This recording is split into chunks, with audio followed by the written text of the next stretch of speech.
we love to share a Studio 10 spotlight on businesses here in the mid-Michigan area. But this business that we're at right now, Smokin' Big Barbecue, it has really grown over the past couple of years. But I know this has been a dream for you. Gabe and Steve, you're joining us right now.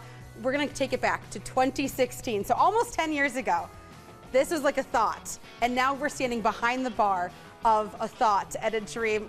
First of all, how does that make you feel? It's good. It's I would have never thought this short amount of time that we would have the success that we've had, but it's a blessing. Yes, well, it's a blessing for our community because, you know, we're standing behind the bar, but you guys also started in a food truck, and then you've gotten into the building. So walk us through that process of having a dream, getting into the food truck, and finding a place to make home. Definitely a long road, for sure. Yeah. I mean, we moved from a couple different places. You know, we started on the south side, over on MLK and Jolly in the Market Fresh parking lot. From there, we went to Bonnie's place, well, the old parking lot of Bonnie's place, down on Saginaw, near downtown, and then finally came over here to the west side at the Delta Chiropractic building before we decided to open a restaurant.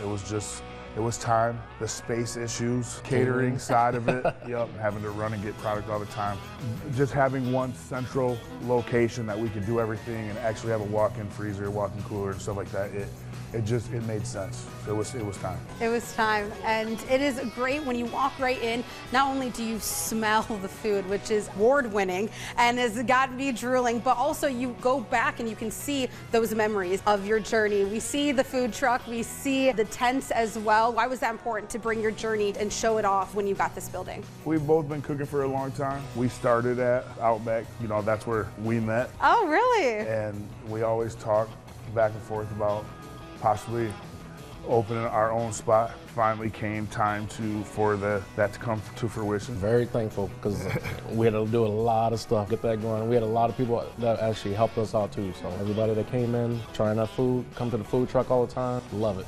Yeah, and you guys have quite the following and fans as well because your ribs are award-winning. I heard that you are constantly being asked to come back from different festivals, correct? Yeah. Absolutely, yes. Yeah. And we love them. And I know that your saying that's on both of the backs of your sweatshirts, if you want to turn around, is you don't need teeth to eat our meat. What does that mean for you guys?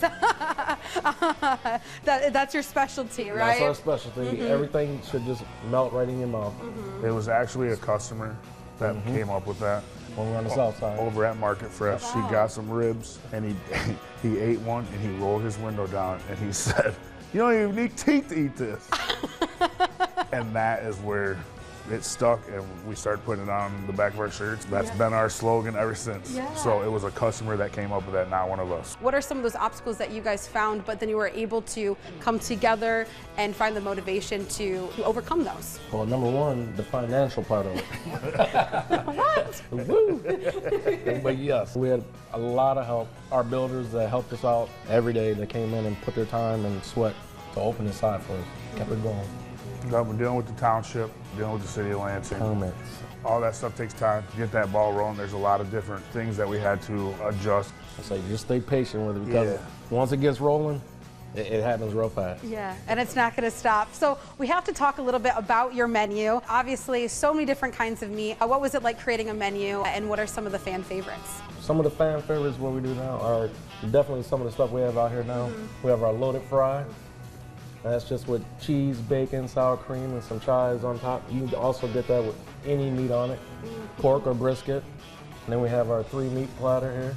We have brisket, pulled pork, and ribs. You can also switch that out with chicken or rib tips if you like. And our ribs, we definitely sell a lot of ribs.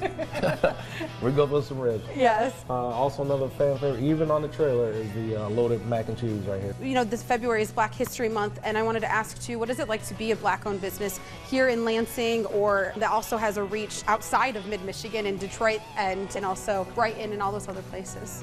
It's definitely a great experience to have that, have that title, I guess you could say. Very thankful, very thankful. What advice do you have for business owners or ones that have like a dream in the back of their head to kind of make that step? Just trust the process. Make that step. We were both there, and I was nervous of leaving a full-time job. Believe in yourself and just work hard and do it. You got to That's really the grind best. too. You can't stop. You just have to keep going and going.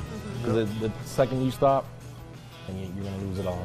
Thank you guys so much for letting us stop by and keep up the amazing work, because obviously this is just the beginning. Yes, yep. Thank you. Thanks Thank for you. coming. Thank you for having me. Yes, now it's time to dig in. Right? You know.